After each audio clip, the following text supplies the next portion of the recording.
Hari Om, Bhagavad Gita, Chapter 6, Verse 9, Dhyana Yoga, Meditation. In the last verse, Bhagwan Krishna said, "Hey Arjuna, the one who by his knowledge and wisdom is contented in the self, completely satisfied, who is unshaken in all circumstances of life, whether it is favorable or unfavorable, whatever happens to him, he is not concerned. Who has mastered his sense organs, most difficult thing, he has mastered his sense organs, for whom the earth, precious stone and gold, all are same. There is no difference according to him. It has no value for him. It cannot attract whether land or precious stone or gold. It will not attract that person. Everything is same. That person is referred to as true yogi. That is what Bhagwan Krishna said in verse 8. Now verse 9. What is the vision of that person on the living beings? Because he saw the stone, earth and precious stone, this gold as one and the same. What is his vision about the human beings? That is what he is saying in verse 9. Sugrun mitraryudasinam madhyastattveshya bandhushu sadushvapi cha pabeshu samabuddhir vishishyate. Last verse we saw a true yogi. For a true yogi, the earth, the precious stone and gold are one and the same. It has same value. It does not mean that he is not appreciating the value of each one of them. He appreciates the value, but they have no attraction because he has crossed that stage. He is highly mature.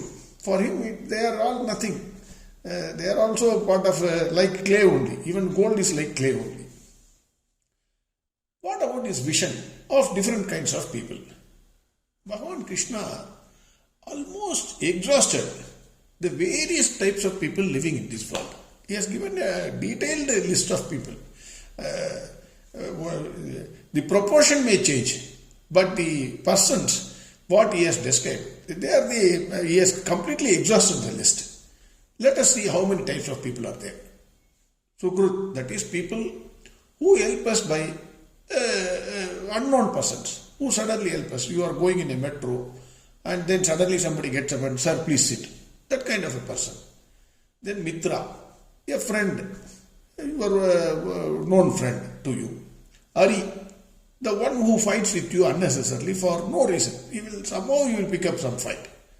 Udasina, for example, you go for a walk, you find some people, high-by relationship. You just smile at them, you don't know them. Just smile at them and then go away. Udasina, that kind of people.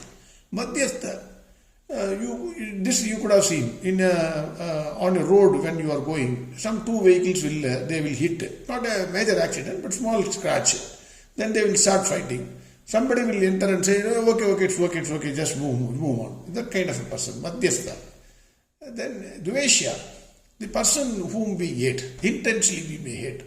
There may be a reason, there may not be a reason. We may say, "Sir, I don't like that person, sir." That kind of a person. Then Bandhu. Bandhu is all our relatives, whether it is close or not close, distant relatives. Then Sadhu, sannyasis, and Papi, sinners, whoever it is.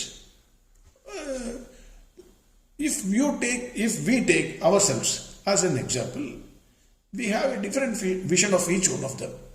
We treat them differently. We don't treat the friend and enemy on the same par. There is a different type of treatment, reception. Even if you go to marriages, you can see it clearly with your own eyes. The type of relationship you have with the family which is conducting the marriage, you can easily see the reception. By seeing the reception, you will know who is close, who is not close. But for the yogi, for everybody is the same. Already we have seen this example, Ashtavakra example. Ashtavakra, when he entered, everybody laughed. And he laughed at everybody. And when Janaka asked, he said, I thought you are having people of wisdom. Everybody is a gobbler here. Because a gobbler sees the skin of a shoe whether it is okay to stitch. Your people are also seeing me, they are seeing the outer covering, that is the skin. So they are also gobblers, he laughed. The person about whom we are talking is not a gobbler. He sees the self inside everyone. He does not see the outer covering of all of us. So for him, whether the person is a saint or a sinner, whether he is a friend or a foe, whether he is related or unrelated, does not matter. Everybody, according to him, is a creation of Bhagwan Krishna. Everyone comes with his own vasanas. What are we? Why I am an angry man? Why you are a nice person? Why somebody speaks softly? Why somebody is a thief? Let us say, even if he is a thief. Even though you are given discriminative intellect, that does not mean that you can go tomorrow and then steal something. No. You are giving discriminative intellect, but you are coming with your previous Janma vasanas. With those vasanas, we are coming here to exhaust those vasanas. Without exhausting the vasanas, whether it is punya karma or papa karma, you cannot, unless you make it zero, it will force you to do certain things. That is what. So the sannyasi will know, the person will know that these persons are committing these mistakes because of their vasanas. Their vasanas are dragging them to commit the mistake. They are becoming a victim of their vasanas. Hence, having appreciated this, his vision of all the living beings is the same. For the yogi, we have already seen whether it is earth, precious stone or gold, whether it is saint or sinner, everything is same. Everything, whether living being or non-living being, they are all creation of Bhagwan Krishna. Nothing is different in this world from Bhagwan Krishna. He sees the play of Bhagwan Krishna everywhere, at all times. Here, one important thing Swami Dayananda Saraswati is saying. The last word in this sloka is Vishishyate. Sukrun mitrar yudasina madhyatadveshya bandhushu sadushvapi cha pabeshu samabuddhir vishishyate. The last word is vishishyate. That is, that person is the most exalted yogi. The person who is having a vision, same vision about everybody, all the living beings, is the most exalted yogi. Swami Dayananda Saraswati says that another interpretation is also possible. During Shankara's period, Adi Shankara's time, the word used may be, instead of Vishishyate, it could be Vimukyate. So, that means the person is a liberated soul. That is what he is saying. That also is to be noted here. Already, we have seen the vision of a Pandita. Bhagwan Krishna in chapter 5, verse 18, he said, what is the vision of a Pandita? That also is to be noted here.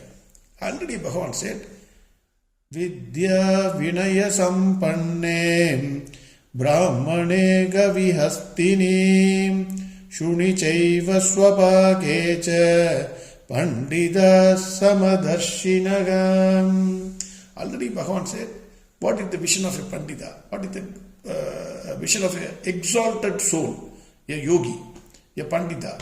He says, whether he is a Brahmin, whether it is a cow, whether it is an elephant, a dog or a dog eater, everybody is the same. Everybody, because everything has a self, everything has a covering, so there is nothing different from Bhagwan Krishna. Everything is the play of Bhagwan Krishna. That is what the yogi will say. That is the exactly same thing as far as the living beings are human beings are concerned. It is stated here. Again, verse 9. Sukrun mitra yudasinam madhyastadveshya bandhushu sadusvapicha pabeshu samabuddhir vishishyate. Next verse tomorrow. Harihom Sarvam Krishnarpanastu. Narayana Narayana Narayana Narayana Narayana Narayana Narayana Narayana Narayana Narayana Narayana Narayana, Narayana, Narayana,